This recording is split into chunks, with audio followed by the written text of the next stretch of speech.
The morning sun was a pale wound on the horizon, just beginning to bleed light over the jagged spine of the Wyoming hills when a scream tore through the mist.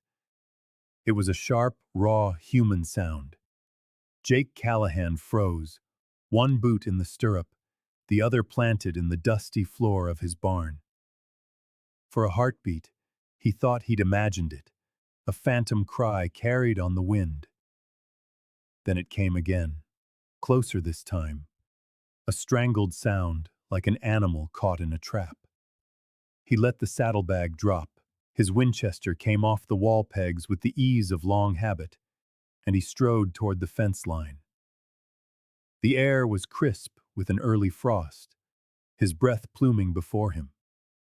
In the pasture, his horses lifted their heads, their ears twitching, but they didn't spook. They smelled no wolf, no cougar, only man. As his boots crunched over the hard-packed earth, he cleared the corner of the barn and saw her. A girl tied to his fence. She was slumped against the wooden rails like a piece of discarded laundry. Rope biting so deep into her wrists, it seemed to have become part of her. Her ankles were twisted at an unnatural angle. Dark hair, damp with frost, clung to a face that was barely more than a child's, pale with cold and terror. A torn shawl offered no comfort against the chill. He approached slowly, the rifle held loose at his side, his hands open and visible. She stirred, and her eyes snapped open, wild, cornered, and full of fight. "Don't touch me," she rasped, the word a blade of sound. Jake stopped. His voice, when it came, was low and calm, a stone skipping over a still lake. "I won't. I swear it." Her chest heaved with ragged breaths. He could see it all now, the constellation of bruises on her arms, some old and faded, others fresh and angry. Her dress was torn at the shoulder, the hem stained with a rust-colored memory of blood. This was no accident. Someone had done this. Someone had left her to die. Moving with deliberate slowness, he pulled a small knife from his belt and crouched.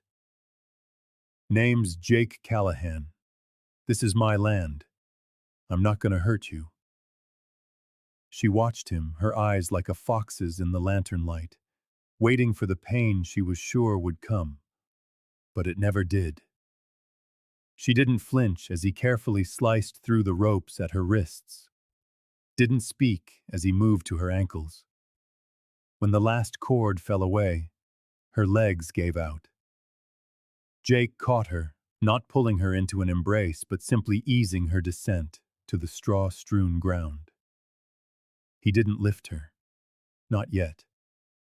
Instead, he unbuttoned the worn flannel from his own back, folded it into a pillow, and slipped it gently beneath her head. From around his neck, he unclasped a simple, silver locket, engraved with the single word, "Mother." He pressed it into the cold, still cup of her palm. It wasn't a gesture of pity, but of memory. Her cracked lips parted. A whisper escaped. "My father. He left me. Said I was done. Like livestock." Jake's jaw clenched so hard a muscle jumped. He looked past her toward the road. No tracks. No wagon. Just the profound silence of an empty land. He let out a slow breath. "You're not livestock," he said, his voice rough. "Not while I'm breathing." He rose and went to the barn, returning with a thick wool blanket and a canteen. She drank, her hands shaking so violently the water sloshed, her gaze never leaving his face, as if trying to decide if he was real or just a fever dream. He didn't ask her name. Not yet. He simply knelt again, draped the blanket over her shoulders, and said, "Rest now. We'll figure the rest out when the sun is up. A single tear traced a clean path through the dirt on her cheek. As Jake stepped back to lean against the fence post, the mist began to burn away, and somewhere between the severed ropes and the broken girl, the world had shifted for them both. He carried her into the cabin, as if she were made of spun glass. The room was small and spare, with rough-hewn walls, a stone hearth where embers still glowed, and a single bed tucked beneath a window. He settled her into the rocking chair beside the stove, and then, without a word, he began to move. The scrape of a match, the whisper of kindling catching flame, the soft clink of the kettle on the iron stove. Each sound was part of a quiet, solitary ritual. He added marrow bones and chopped carrots to a pot, moving with the practiced economy of a man who had cooked for one for a very long time. Emma watched him, her fingers curled into the wool of the blanket, still trembling. Her eyes darted from the window, to the door, to the rifle mounted above the mantel. Her body was a rigid knot of tension, an animal poised to flee.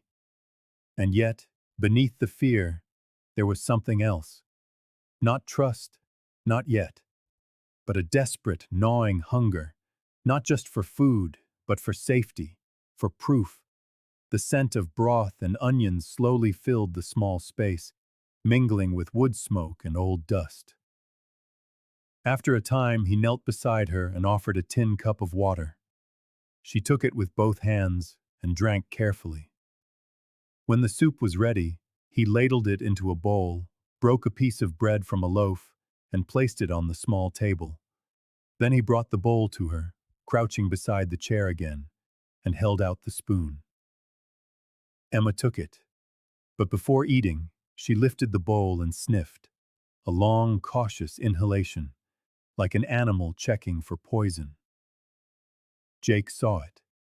He didn't react, didn't speak. He simply rose, turned his back to her, and walked to the window, granting her the dignity of privacy. Behind him, he heard the faint tap of the spoon against tin. A pause.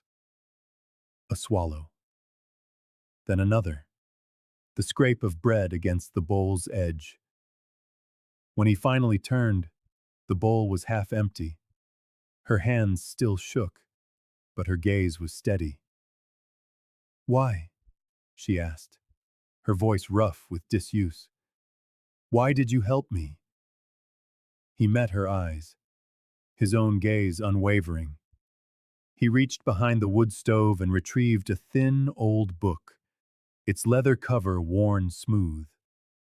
He opened it to a page near the middle and slid something out, a flower pressed flat, its purple petals faded but perfectly preserved. He laid the small stalk of aster on the table between them. "My mother gave me this," he said, his voice quiet. "The last day I saw her, before my father took me away." Emma's brow furrowed. Jake nodded slowly. "She hid it in my coat. Told me that when the world felt too cruel, I should look at it. To remind myself that beautiful things can grow in ugly places." He stared at the fragile bloom for a long moment. "I don't have much left. No family. Just this land. But when I saw you on that fence, I remembered the flower." Something in her expression cracked, a fissure in the frozen landscape of her face. "You don't owe me a thing," he said softly. "Not thanks, not trust. Just rest. You'll have time enough to decide what comes next." She looked from the bowl to the flower, her voice barely a whisper. "It's still beautiful." He nodded. "Some things are." By the third morning, the town of Larkspur had drawn its verdict. Jake Callahan, the solitary rancher who kept to himself, had taken in Earl Turner's girl, and not out of mercy, the whispers claimed, but for reasons a man wouldn't dare speak in front of his wife. The gossip galloped from the saloon to the general store, from the blacksmith's forge to the church steps.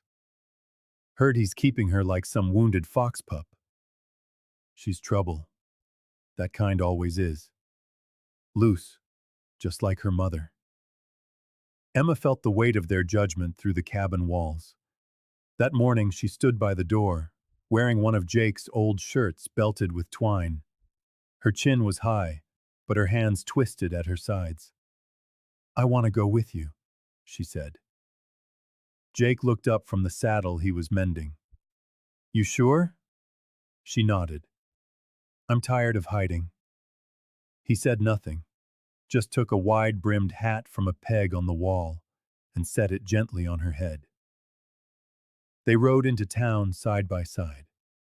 The silence that greeted them was a palpable thing.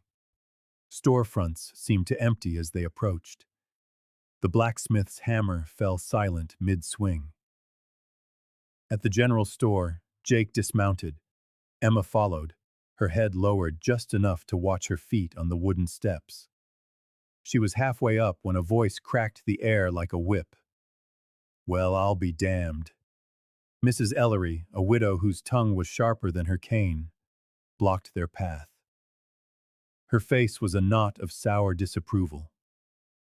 "Bringing your filth to town now, are you, Callahan?" Jake stepped slightly in front of Emma. "We're not looking for trouble, ma'am." "Too late," the woman hissed. "That girl belongs in a cell, not playing house with a lonely man." She then bent down, scooped up a clod of dry dirt, and hurled it.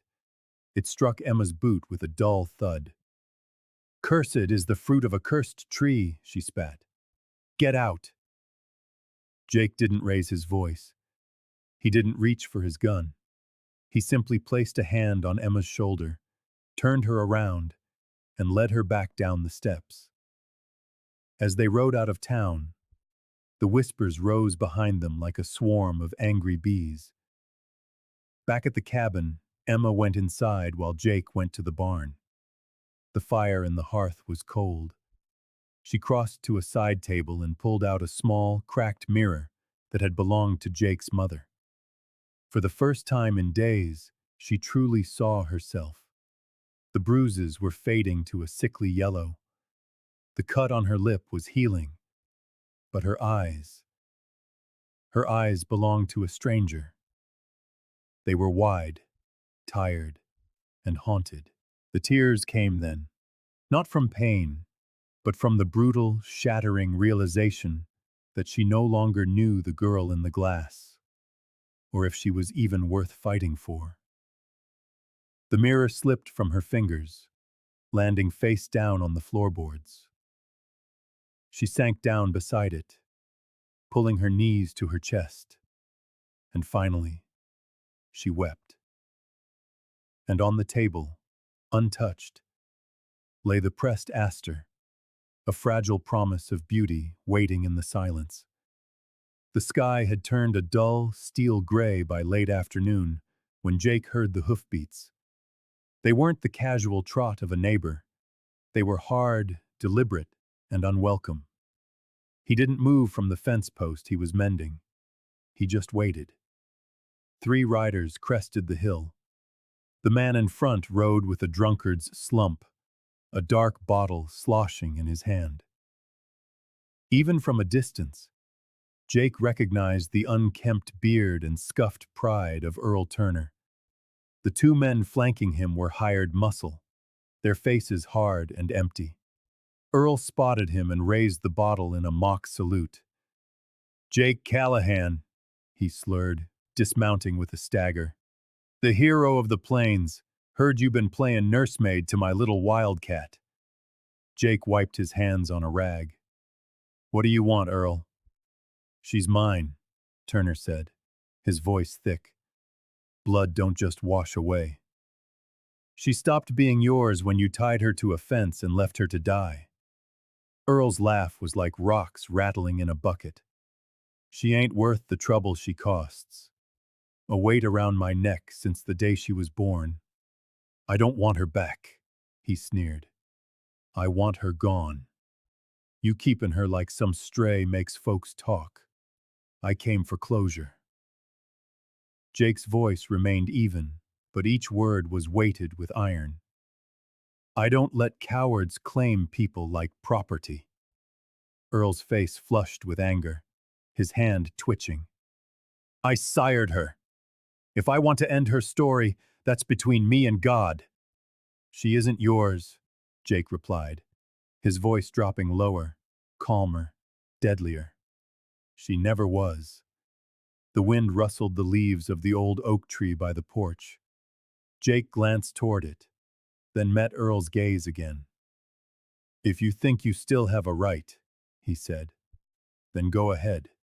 Step through that gate, and I'll bury you myself, right under that oak. He didn't shout. He didn't have to. The scar-faced rider shifted in his saddle. Earl stared, his bravado leaking out of him like air from a slashed tire. His gaze flicked from Jake, to the rifle leaning against the cabin door, to the window where Emma's shadow stood motionless behind the curtain. Jake took one slow step forward. Earl took 2 steps back. He fumbled his way onto his horse, pulling the reins too hard. She ain't worth dying for, Callahan, he shouted, and spurred his horse away. Jake didn't watch them go. He walked to the porch, picked up his rifle, and sat on the top step, the rifle resting across his lap, a silent sentinel as the dust settled. That night, the rain came, drumming against the barn roof like a frantic heartbeat. Inside, near a small fire, Jake and Emma sat in a silence that understood more than words. The storm raged, but here, in the scent of hay and old leather, there was a fragile peace. Emma's voice, when she finally spoke, was thin but clear. I was 15 the first time he tried to trade me. Jake didn't look at her. He listened. He lost a card game, said I could clear his debt. The man, he looked me over like I was livestock, said I was too skinny, damaged goods. She hugged her knees tighter. After, he beat me, said I'd embarrassed him, said I was a curse. The reason my mama died, the reason he drank. Jake didn't speak. He simply turned toward the firelight and unbuttoned his shirt, shrugging it off his shoulders. Across his back, a web of old scars gleamed pale against his skin, a brutal map of past cruelties. Emma's breath hitched. Who? My father, Jake said quietly. He believed obedience was the price of love. I didn't pay. He let the silence hang for a moment before reaching into his vest for the silver locket. She gave me this the day she died, he said, placing it in Emma's hand. Told me if I ever found someone who needed something to hold on to, maybe this would be enough. Emma's fingers closed around the cool metal. I'm not worth saving, she whispered. I'm not right. His eyes found hers in the firelight, steady and deep. You're not broken, he said. You're alive, and that means you still get to choose what comes next. Tears welled, spilling down her cheeks. I don't think I deserve this. This fire. This kindness. You. Jake leaned a little closer, not to crowd her, but to share the small space of warmth between them. Nobody's born deserving, Emma. We earn it. By how we live, by what we give back. He paused, his voice softening. You don't need to be new. You just need a chance to grow. You just need to be honest and brave. Her tears slipped free, quiet and real, And when her head came to rest on his shoulder, he didn't speak, didn't move. He just remained, a presence as steady as the hearth fire while the storm raged on outside. Inside, in the shelter they had made, something softer was beginning to grow. Not love, not yet, but the roots had taken firm hold. The wind shifted just after dawn, carrying with it more than the scent of rain. Jake felt it before he saw it, an elemental unease that settled deep in the bones, a quiet that made the birds fall silent and the dogs pace restlessly by the door. He stood on the porch, his eyes fixed on the horizon, and then he saw them. Dust rising. 5 riders, materializing from the gray morning, dressed in long coats the color of dried blood. Their rifles were slung low, their hats pulled tight against the pale light. They moved in a slow, deliberate arc, like wolves testing the fence line of a herd. Jake counted their shadows. 5 men. But only one mattered. The one in the center rode a black horse with 4 white stockings and a silver-trimmed saddle. He didn't need to wear a badge. Everyone in the Wyoming territory knew the name. Marcus Devlin. Jake didn't wait for a knock. He turned on his heel and moved into the house. "Emma," he said, his voice tight but calm. "It's time." She didn't ask what he meant. She already had the satchel packed by the door. Ammunition, a spare Colt, a water canteen, and the small silver locket he had given her. Jake shoved the heavy oak table in front of the door, locked the windows, and pulled away the loose stones of the hearth, revealing the crawl space he'd built years ago, never quite knowing why. Now he did.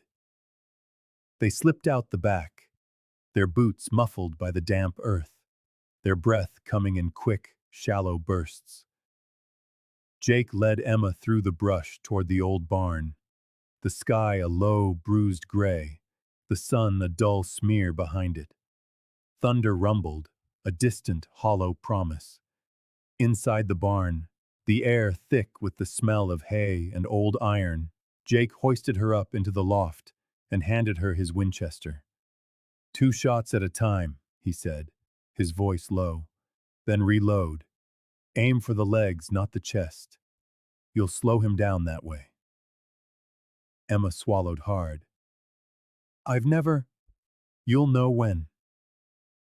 He gave her one last look, a world of trust passing between them in that single glance, then vanished into the shadows of the stalls below. Moments later, the gunfire started. It came in a wild, erratic burst, a warning.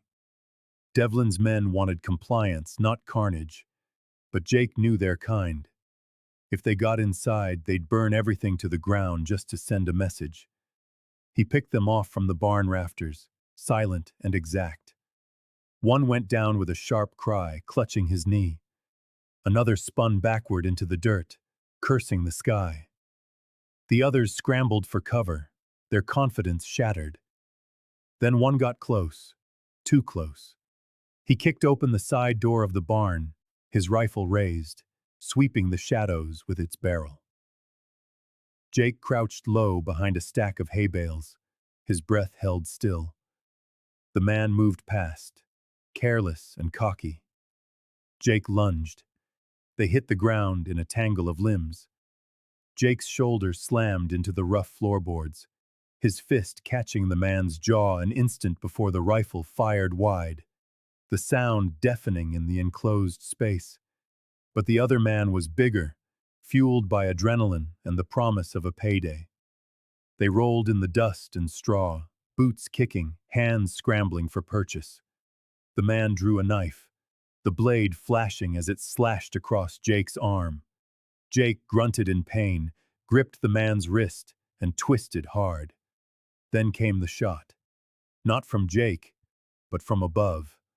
The man's head jerked sideways, He collapsed without a sound, his blood pooling dark in the straw. Jake looked up. Emma was still holding the rifle, shaking like a leaf in a storm. He didn't call out to her, didn't need to. He just nodded. She nodded back. Jake staggered to his feet, pressing a hand to the bleeding cut on his arm. Outside, the remaining men were shouting for a retreat. But Devlin didn't move. He sat still on his horse, watching the barn like a man sizing up a building he intended to own. Then, with slow deliberation, he dismounted and walked to the fence line. Jake stepped out to meet him. They stood 10 paces apart, no weapons drawn, just two men with far too much to lose. "She's mine," Devlin said, his voice flat and cold. "Collateral. I don't care where she's run or what she's told you. She belongs to me." Jake didn't blink. "You trade in cattle, land, contracts, not people." "She's not people," Devlin sneered. "She's my property, and when someone steals from me, there's a price." Jake's voice dropped, becoming as hard and unforgiving as the land itself. "Then send your bill.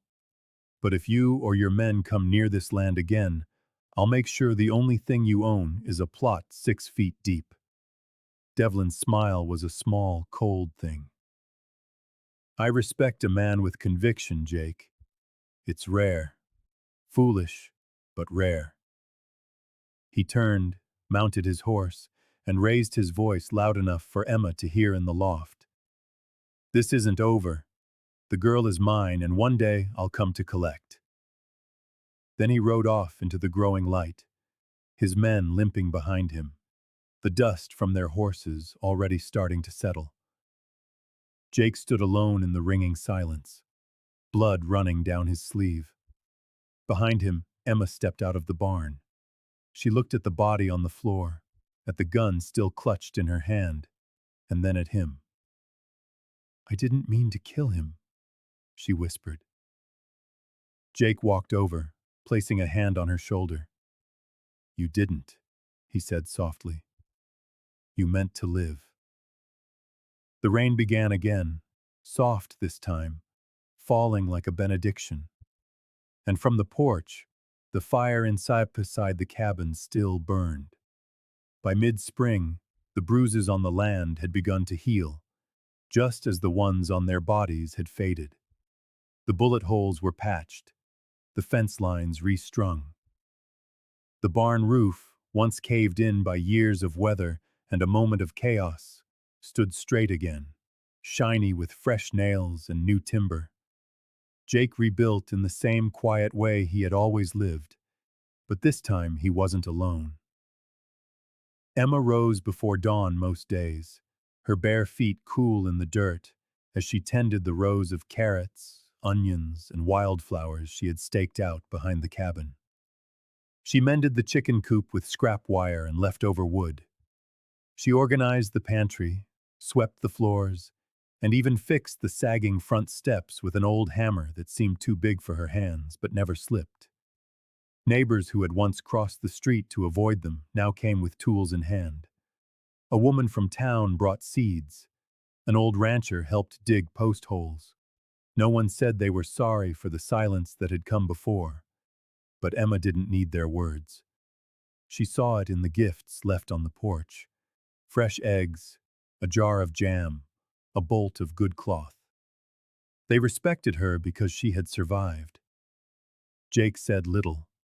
He didn't know how to praise, not with words, but he mended her favorite teapot when it cracked and made sure the garden gate always swung open smoothly.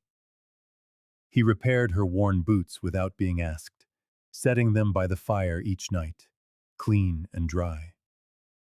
But it was the chair that told her everything. It arrived one evening in early June. Emma had been inside preparing stew when she heard the soft scrape of wood across the porch. She stepped out and saw Jake standing beside it, not looking at her, just staring off toward the wheat fields as the last light of day caught the curve of his jaw. The chair was simple: strong legs, a curved back, and hand-carved arms smoothed from countless hours of sanding. But it was the carving at the top that stole her breath. Her initials, E.M., etched with impossible care, small and perfect. Emma didn't speak. She walked over, sat down slowly, and let her fingers trace the letters. Jake kept hammering in a fence post nearby, still not looking her way, but she knew he was listening. "You made this for me?" she asked softly. He shrugged. "Figured you needed a place to rest." She smiled. The wood was still warm from the sun. The view stretched out forever. A place to sit.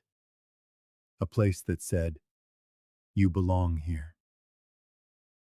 A few minutes passed, the breeze carrying the scent of sage and fresh-turned earth. Then Emma said, her voice almost too quiet to hear, "If I wanted to change my last name, what would you think?" Jake paused mid-swing, the hammer resting on the post. He didn't turn. A slow smile touched his lips. "Then I'd take yours," he said, plain as water. Emma blinked, and then she laughed, a deep, surprised sound that made the birds scatter from the rooftop. Jake finally looked over his shoulder. She was still smiling, that rare, real kind of smile that starts deep in the chest and blooms across the face like a sunrise. Jake tipped his hat back and let out a low chuckle. "What?" he asked. "Nothing," she said. "It's just, no one's ever offered to be mine before." He nodded, still not quite looking at her, but she saw the color rising up the back of his neck. They didn't speak of love, didn't exchange promises. But that night, as they sat on the porch together, Emma in her chair and Jake whittling something unseen, everything they needed to say had already been said. The sky faded from gold to deepest blue. The stars emerged, quiet and certain, and from inside the house, the silver locket Emma now wore around her neck caught the firelight and glowed. The fire was small, just a circle of dry twigs and pine needles behind the barn, where the wind could carry the smoke away. Jake stood alone, the paper in his hands, trembling not from fear, but from a profound finality. It was a contract, cracked and yellow with age, signed in the cruel scrawl of a man named Earl Turner. It was a crude agreement, barely legal, certainly immoral. One girl, age 18, in lieu of $500 owed. No names, just descriptions, just terms, just ink trying to make property of a human soul. Jake stared at it a moment longer, then bent low and held it to the flame. It caught fast, a blaze of dry anger, the edges curling into black, hungry ash. The remnants lifted into the air and disappeared into the golden Wyoming sunset. He watched until they were gone. Behind him, the house was quiet. Inside, Emma stood before the mirror in a white dress she had sewn herself. It was a simple cotton thing. No lace, no corset, no veil. Just soft fabric, wildflowers braided through her hair, and her bare feet firm against the floorboards. Outside, the town had gathered. Not many, just enough. The sheriff stood beneath the spreading oak. Miss Lark brought her fiddle. Mary Weather from the cafe brought a pie and a bouquet. Even the blacksmith came, his hands scrubbed raw for what was likely the first time in years. They lined the dirt path that led from the house to the tree, where Jake now waited in a clean shirt, his hat pressed to his chest. And then she came. Emma, walking alone. No one gave her away. No one led her forward. because she was no one's to give. Her steps were slow, steady, each one pressing a little deeper into the soil she now called home. Her eyes didn't search the crowd for judgment or flinch at the sight of familiar faces. The girl who had once been treated like an unwanted burden now walked with the posture of a woman who had survived, rebuilt, and chosen to live. The town watched her pass, and for once no one whispered. When she reached the tree, Jake looked up and smiled. Not wide, not grand, just enough. They stood before each other, their hands brushing, their hearts still. The sheriff cleared his throat but said nothing. Jake reached into his pocket and pulled out a ring, a simple silver band shaped from a horseshoe nail, polished until it shone. He slipped it onto her finger, his eyes locked with hers. "No one's giving you to me," he said, his voice quiet but clear. "You came here on your own, and I'm proud to stand beside you." Emma didn't cry. She just nodded. And in that moment, the wind picked up, stirring her dress and sending the smell of sagebrush through the air like a blessing. They didn't kiss in front of everyone. They didn't need to. The ceremony ended with quiet applause, a few cheers, and a fiddle tune that danced across the prairie. Neighbors handed her jars of preserves, cuts of cloth, and kind, honest smiles. She held Jake's hand the entire time. When the sun dipped low, casting long shadows across the land, they returned home. They didn't speak much. They poured 2 cups of coffee, lit the lantern, and sat together on the porch as the sky went soft and purple around them. Emma leaned back in her chair, the one with her initials carved into the top rail, and watched the fireflies begin to blink through the tall blades of wheat. Jake reached for her hand, his own calloused and warm. He looked over at her, his eyes soft, the hint of something boyish breaking through his weathered face. "Evening, Mrs. Callahan," he said. Emma turned toward him, her fingers tightening around his. "Evening, Mr. Callahan," she replied. They sat like that as the light faded, the cabin behind them aglow, the world ahead of them wide and untamed. Above, the stars came out, slow and certain and familiar. And as the wind carried the last ashes of an old debt far into the dark, it left behind something new. Not silence, not sorrow, but a peace and a love born not of rescue, but of choice. If this story touched something in you, if you felt the wind of Wyoming in your chest, or the quiet strength in a love born not of rescue but of choice, then saddle up and ride with us again. We tell stories not just of the Wild West, but of wild hearts, of women who refuse to break, and men who choose to stand even when the world turns its back. Subscribe to Wild West Love Stories and hit the bell so you never miss a tale that dares to say, even in dust and silence, love still speaks. Until next time, partner, ride true.